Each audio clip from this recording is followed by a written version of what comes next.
when we talk a lot about work and pressure, how do we thrive under pressure? I thought a small story back in the days in my life is very relatable, and it's quite relatable because I had a big learning. So I thought, why not share that and see whether that makes sense for you all. Uh, about 10, 15 years ago, when I started working with NGOs, 15 years ago, I started working with children as well. Okay. And because of, I used to take a lot of pride that I'm able to do many things. I'm able to have a very demanding job. I'm able to take care of a family, and I'm able to support people where I can. So somewhere that small little pride comes in, I was very happy with what I was doing. There's a particular incident where I was working with a child in an NGO where we were trying to get her. She was a mute child, couldn't speak, and we were trying to get her away from her family into the home because of the abuse she was going through.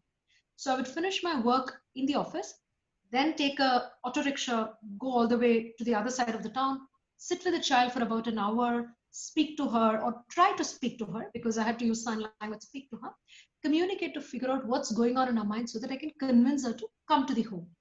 And it was very enjoyable, a beautiful, bubbly child. That 1 hour used to be beautiful. But what I realized is after a week or two, I felt I was starting to get mentally exhausted and physically exhausted. So the end of the week will be such a drag that I'll want to feel like I'll want to sleep for the rest of the day.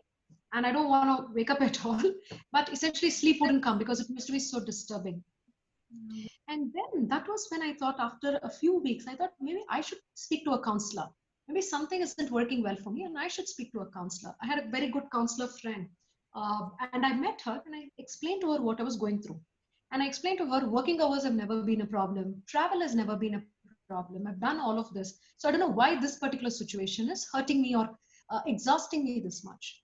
And I think the best decision I took that day was to talk to a counselor because many times we think, oh, we are very good at it.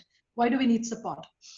And she told me two things. She said, there are certain people that may carry I don't remember the term exactly, but I think it's called a hero-healer syndrome or a hero-healer complex, which means when you're working with somebody in need, right? It may be at work, it may be in a situation like what I was going through. We not only tend to support them, that person, but we start taking their troubles on our shoulders. That means you've shifted the problem onto yours to control and fix. So when I was working with this child, somewhere I was emotionally getting into to think the child's problem is now mine to handle and the child's future is in my hands. So rather than working in the present, I was trying to control the future of the child and thereby the pressure was building onto me.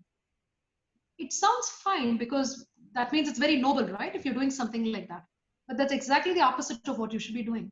When you work with a number of people who are in need, you tend to have to understand you can work with them to support them. You're just an enabler. You are not the controller of that. And that learning took me places. The reason I said that is not only here, I started bringing that understanding into my work. In the past, I would assume I have some 300 people here. In the earlier role, I had some 2,000 people working for me. I would assume the career of every individual is my responsibility. I failed to realize at that point, I'm just an enabler of their career. I am not somebody who can control their careers per se. And that realization was the biggest realization because from then on, the way I started handling it is I was living more in the present. I would help people, I would aid them, but I would understand the ultimate goal and aspiration is theirs. It worked in the family. With my husband, with my child, with my parents, I started realizing that's the way to operate. And why is this lesson important and why am I using that as an example when I'm talking about working under pressure? Each one of you who are teachers right now have a number of children who are working with you. They come from different backgrounds. Some of you may get to know them personally. You will know they may have financial situations at home. In some cases, you will know this may be the only child that will grow up and take care of the family. You get to know a lot about the children. You will get emotionally involved, which is not wrong. Empathy is part of being a human, right? You can be empathetic about it. But you'll have to learn to detach and look at it because you have to realize you are the enabler for the child to achieve his or her aspiration. You can't control their destiny. There are a multitude of things coming together when a person's destiny or when a person's future aspiration is determined. So to that extent, when you do that, you're helping yourself by building endurance, That way, you will not be exhausted. You will not think everything is one all end all. There could be successes and failures throughout when you go through this pressure. But if you remove this component, you will really enjoy the pressure that comes to you because you realized it's like, what's that? I don't speak that good Hindi, as I said. There's this phrase from Mahabharata where you say, you can have all the arsenals, right? With Krishna, with everything, but use it the right way. Don't try to control the outcome. That's a huge thing for you to learn. And if you really implement it, I can tell from personal experience, it was, it was, it was exhilarating. I suddenly felt I could do more without getting into the context of everybody that I was working with.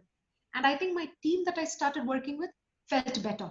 My managers who worked with felt better. The children that I used to work with in these NGOs started feeling better. They started opening up more. So to that extent, that may be important. I know you're all of you under a lot of pressure in terms of your work, all for the right reasons, but use that very well and build endurance in yourself by doing that. So my life lesson helped me a lot. I hope it helps some of you to take away from there. And as I said, fantastic work that all of you do. Carry a lot of empathy. I'm not telling that you should not have empathy, but bring out the emotional angle of being an enabler. I think that's the best piece of advice I heard, and it helped me.